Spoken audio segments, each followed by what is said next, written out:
Bullies use a bat on the Lanky basketball player. He broke their kneecaps and ended their careers. Marcus Thompson had always been too tall for his own good.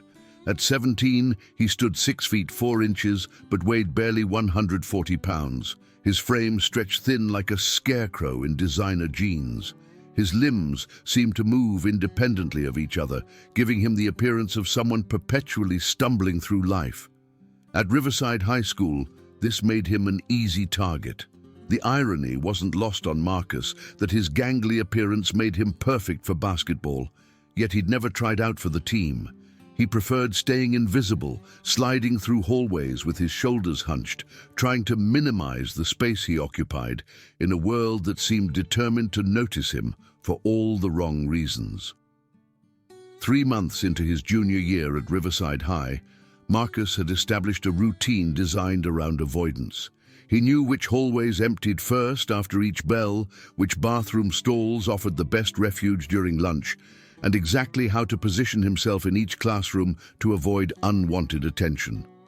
His strategy worked most days, but not all days, and definitely not when Jake Morrison decided you were worth his time. Jake Morrison commanded attention the way Marcus avoided it. Captain of the football team, Jake stood 5 feet 10 inches of pure muscle, with the kind of confident swagger that came from never having been told no. His sandy brown hair was always perfectly styled, his Letterman jacket worn like armor, and his entourage of admirers trailing behind him like eager puppies. Next to Jake stood Tommy Brennan, shorter but stockier, with fists like ham hocks and a mean streak that ran deeper than his loyalty to Jake. The third member of their triumvirate was Derek Collins, tall and lean, but built like a linebacker, whose specialty was creative humiliation. The first incident happened on a Tuesday in October. Marcus was navigating the crowded hallway between second and third period when Jake's shoulder connected with his, sending his books scattering across the polished linoleum. Students stepped around the mess without stopping, their eyes carefully averted as Marcus scrambled to collect his scattered notebooks and pens. "Watch where you're going, beanpole," Jake said, his voice carrying just enough volume to draw attention without alerting any nearby teachers. His friends laughed on cue, a sound that followed Marcus down the hallway like an echo. Marcus said nothing, clutching his books tighter and quickening his pace. He'd learned long ago that responding only made things worse, that bullies fed on reaction like sharks on blood. His father had taught him that patience was a virtue, that violence solved nothing, that there were always better ways to handle conflict. Marcus believed this, had lived by these principles his entire life, even as they failed him daily. The cafeteria became ground zero for their escalating campaign. Riverside High's lunchroom was a cathedral of social hierarchy, with each table representing a different caste in the teenage ecosystem. The football players commanded the center tables, their voices carrying across the room as they recounted weekend conquests and upcoming games. Marcus usually claimed a corner table near the emergency exit, a strategic position that allowed for quick escapes when necessary. On the day everything changed, Marcus was quietly eating his turkey sandwich when Tommy Brennan approached, carrying a full tray of spaghetti and meatballs. The collision looked accidental to anyone not paying close attention, but Marcus felt the deliberate force behind Tommy's stumble as the entire contents of his tray cascaded down Marcus's white button-down shirt and khaki pants. The cafeteria erupted in laughter. Students pulled out phones to capture Marcus's humiliation, the red sauce staining his clothes like blood. Tommy's apology was theatrical, his voice dripping with false concern as he grabbed napkins and began rubbing the stains deeper into the fabric. "I'm so sorry, man. I'm such a klutz. Here, let me help you clean up." Marcus stood frozen, sauce dripping from his shirt onto his shoes, feeling the weight of 200 pairs of eyes documenting his shame. He wanted to disappear, to sink through the floor and emerge somewhere far from Riverside High and its ecosystem of predators. Instead, he gathered his things and walked to the bathroom, his sneakers squelching with each step. What none of them knew What Marcus had never told anyone at school was that his apparent clumsiness was camouflage. Every stumble was calculated, every awkward movement designed to hide the truth about who he really was. Marcus Thompson wasn't just tall and skinny. He was tall, skinny, and had been training in mixed martial arts since he was 8 years old. His father, Michael Thompson, was a former Navy SEAL who'd opened a private training facility after leaving the military. Marcus had grown up in gyms that smelled of sweat and determination, surrounded by men and women who understood that real strength came not from size, but from technique, discipline, and the ability to remain calm under pressure. By 17, Marcus could break boards with his hands, had mastered 7 different fighting styles, and possessed reflexes quick enough to catch flies mid-flight. But Michael Thompson had also taught his son that with great power came great responsibility. Violence was a last resort, to be used only when all other options had been exhausted, and only when absolutely necessary for self-defense. Marcus had promised his father he would never use his skills to hurt someone unless his life depended on it. A promise that felt increasingly difficult to keep as Jake Morrison's campaign intensified. The incidents multiplied like bacteria in a petri dish. Jake would bump into Marcus between classes, always hard enough to hurt, but never quite hard enough to constitute obvious assault. Derek specialized in verbal warfare, creating nicknames that spread through the school like wildfire: Scarecrow, String Bean, the Human Pretzel.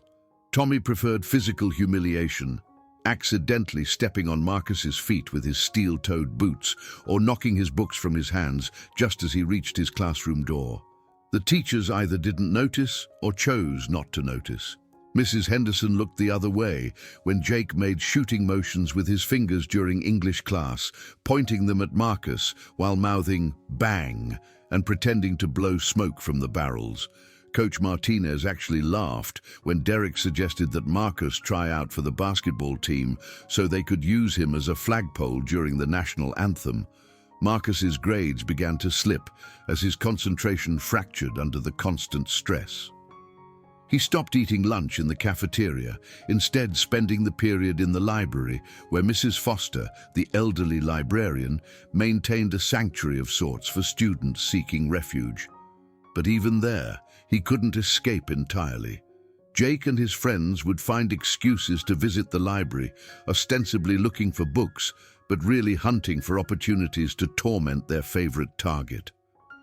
The breaking point came on a Friday in November, during what should have been Marcus's safe period in the library.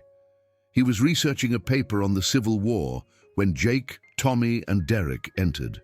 Their voices unnecessarily loud in the hushed space.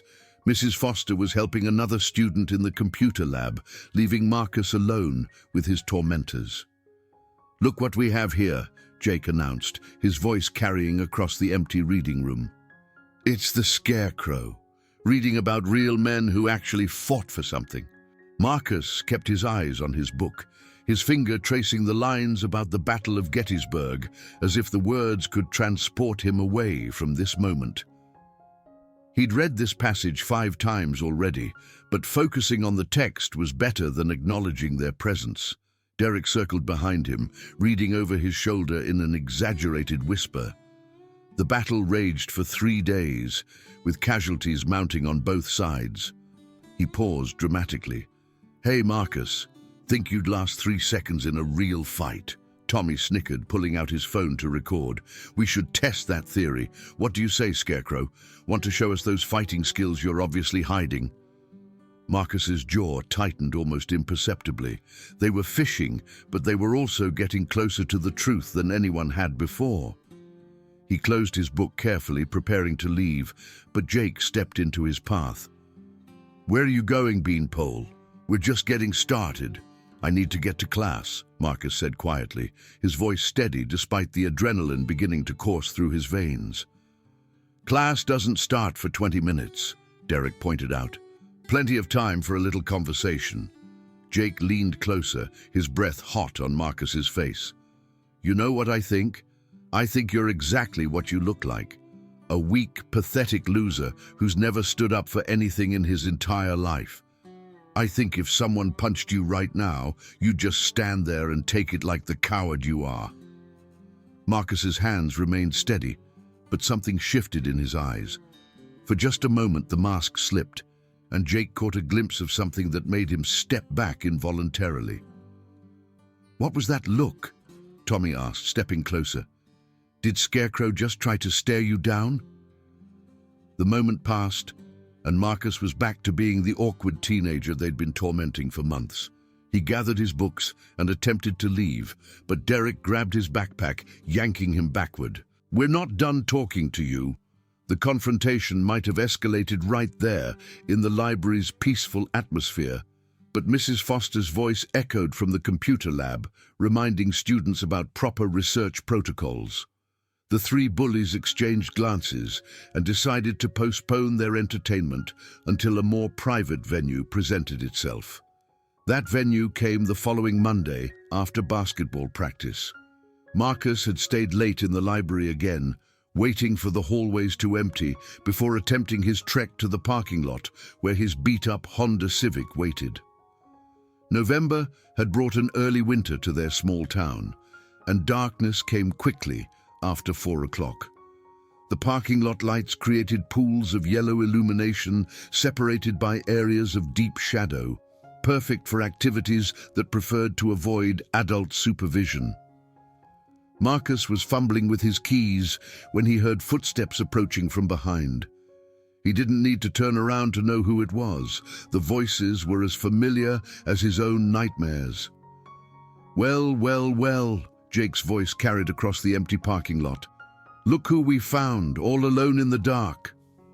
Marcus turned slowly, his keys still clutched in his right hand. Jake, Tommy, and Derek stood 20 feet away, spread out in a formation that blocked his access to the school building. In Tommy's hands was an aluminum baseball bat, the metal gleaming under the parking lot lights. "Funny thing about basketball practice," Derek said conversationally. "Coach always leaves equipment lying around. Amazing what you can find if you know where to look." Marcus's mind raced through options. His car was 30 feet behind him, but he'd never reach it before they closed the distance. The school building was closer, but the doors would be locked after hours. His phone was in his backpack, but calling for help would take too long and probably wouldn't be heard over the sound of whatever they planned to do with that bat. "We've been thinking about our conversation in the library," Jake continued, beginning to walk slowly forward. "About testing your fighting skills. Seems like the perfect opportunity just presented itself." "I don't want any trouble," Marcus said, his voice carrying across the parking lot with surprising steadiness. Tommy laughed, tossing the bat from hand to hand with practiced ease. "That's the problem, Scarecrow. You never want any trouble. You just take it and take it and take it. Where's your pride, man? Where's your self-respect?" "He doesn't have any," Derek added. "That's why he's perfect for what we have in mind." They were 15 feet away now, close enough that Marcus could see the excitement in their eyes, the anticipation of violence that had been building for months. The bat caught the light as Tommy adjusted his grip, and Marcus realized with crystal clarity that they weren't planning to just humiliate him this time. They were planning to hurt him badly. "Last chance to walk away," Marcus said, his voice dropping to barely above a whisper. Jake laughed, a sound devoid of humor. "Walk away? We're just getting started. Tommy here played varsity baseball for 3 years. He's curious about how many hits it takes to break those skinny legs of yours." Tommy stepped forward, raising the bat to shoulder height. "Think of it as a science experiment. We'll start with your kneecaps and work our way up." Something fundamental shifted in Marcus Thompson at that moment. The mask he'd worn for 17 years didn't slip. It shattered completely. His posture straightened, his shoulders squared, and his entire demeanor transformed from prey to predator in the space of a heartbeat. "Put the bat down," Marcus said, his voice now carrying an authority that made all three bullies pause. "Or what?" Tommy sneered, but there was uncertainty in his voice now. Marcus didn't answer with words. Instead, he moved. 9 years of martial arts training exploded into action as Marcus closed the distance between himself and Tommy with fluid grace. The aluminum bat was swinging toward his ribs when Marcus ducked low, his left hand capturing Tommy's wrist while his right elbow drove upward into Tommy's solar plexus with surgical precision. Tommy doubled over, gasping for air that wouldn't come, the bat clattering to the asphalt as his hands clutched his stomach. Marcus spun the larger boy around, applying a sleeper hold that cut off blood flow to his brain.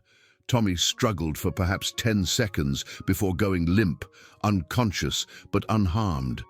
Jake and Derek stood frozen, their minds struggling to process what they'd just witnessed. The scarecrow they'd been tormenting for months had just taken down their strongest friend with movements so smooth they seemed choreographed. "That's not possible," Derek whispered. Marcus straightened, Tommy's unconscious form at his feet, and looked at the remaining 2 bullies with eyes that held no trace of the frightened teenager they thought they knew. "Your turn," he said simply. Derek charged first, his football training kicking in as he lowered his shoulder and aimed for Marcus's midsection. Marcus sidestepped at the last possible moment, his right leg sweeping Derek's ankles as the shorter boy's momentum carried him past. Derek hit the asphalt hard, skinning his palms and knees on the rough surface. Jake hesitated, finally understanding that they had made a catastrophic miscalculation. But pride and months of dominance wouldn't let him back down, even as every instinct screamed at him to run. "Who are you?" Jake demanded, circling Marcus like a wary predator suddenly uncertain of his prey. "I'm exactly who I've always been," Marcus replied, his stance relaxed but ready. "You just never bothered to look." Jake feinted left, then dove right, hoping to tackle Marcus around the waist. Marcus stepped into the attack instead of away from it, his forearm connecting with Jake's throat in a controlled strike that sent the football captain sprawling backward. Derek had recovered enough to charge again, this time more cautiously. Marcus waited until the last moment, then pivoted on his left foot, his right leg extending in a perfect side kick that caught Derek in the ribs. The impact lifted Derek off his feet and sent him crashing into a parked car, the alarm immediately beginning to wail. Jake was struggling to his feet when Marcus reached down and picked up the aluminum bat. The football captain's eyes widened in terror as Marcus hefted the weapon, testing its weight and balance. "No," Jake gasped, backing away with his hands raised. "You can't. You're not like us." Marcus considered this for a moment, the bat balanced perfectly in his hands. Around them, the car alarm continued its shrieking protest, but no help was coming. They were alone in the darkness, with the consequences of their choices. "You're right," Marcus said finally. "I'm not like you." Instead of using the bat as a weapon, Marcus placed it across his knee and snapped it in half with a sound like a gunshot. The 2 pieces fell to the asphalt with metallic rings that echoed across the parking lot. Jake stared at the broken bat, then at Marcus, his mind struggling to process what he'd just witnessed. Derek was leaning against the car, holding his ribs and gasping for breath. Tommy remained unconscious on the ground. "But here's what's going to happen," Marcus continued, his voice carrying the quiet authority of someone accustomed to being obeyed. "You're going to leave me alone, all of you. No more hallway bumps, no more cafeteria incidents, no more creative nicknames. You're going to pretend I don't exist." "You broke Tommy's ribs," Derek wheezed. Marcus glanced at the unconscious boy, then back at Derek. "His ribs are fine. He's sleeping. He'll wake up in a few minutes with nothing worse than a headache." Jake found his voice, though it came out as barely more than a whisper. "How did you do that? How did you learn to fight like that?" Marcus considered whether to answer, then decided that some secrets were worth sharing. "My father owns a dojo. I've been training since I was 8 years old. I could have ended all of this months ago." "Then why didn't you?" Jake demanded, some of his old arrogance creeping back into his voice. "Because I was taught that violence should be a last resort.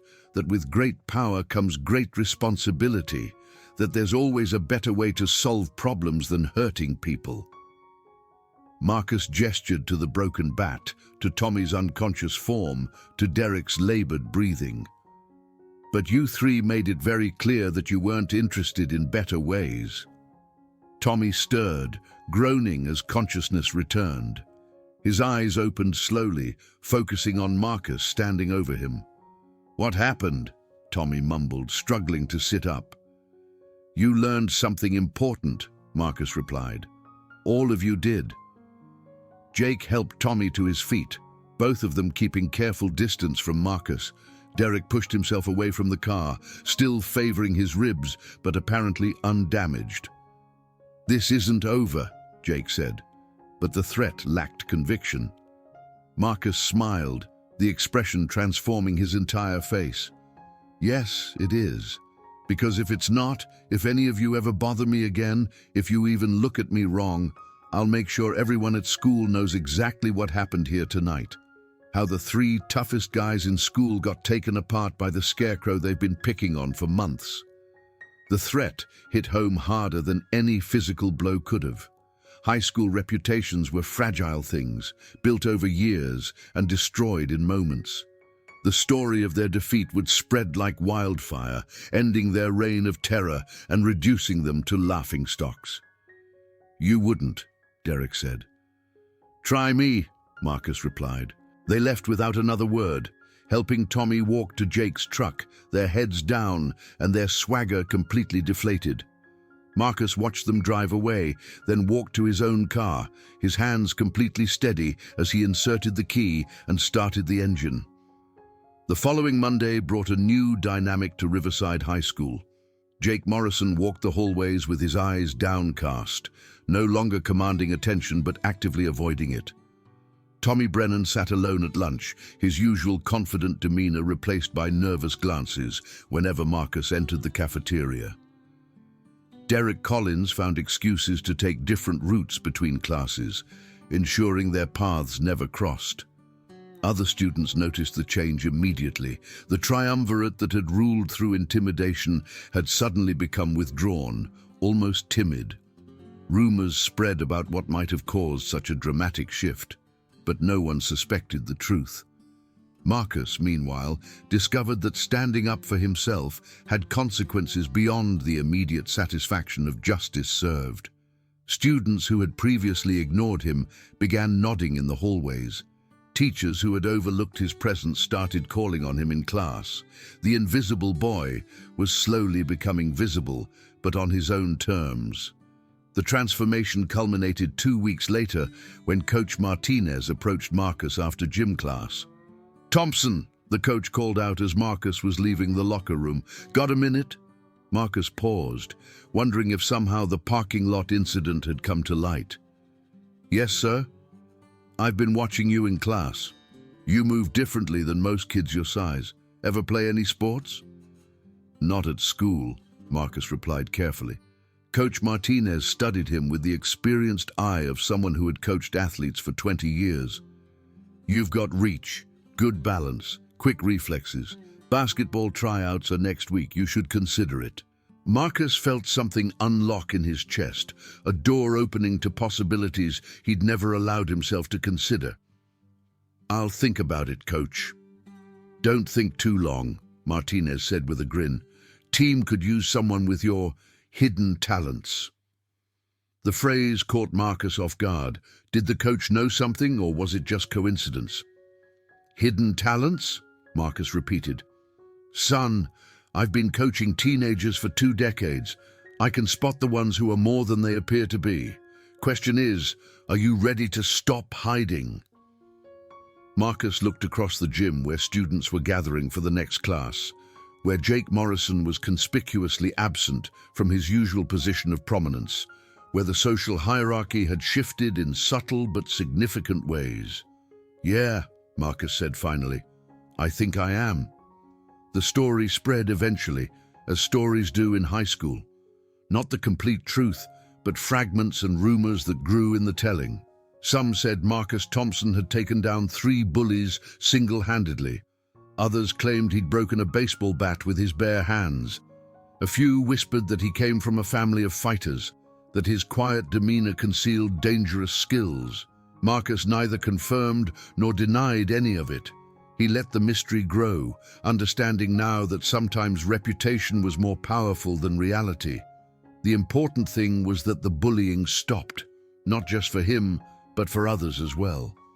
Jake Morrison's crew had lost their taste for terrorizing the weak, apparently discovering that victims might fight back in ways they never expected. On a Friday evening in December, Marcus found himself back in the school parking lot, but this time as part of the junior varsity basketball team heading home after practice.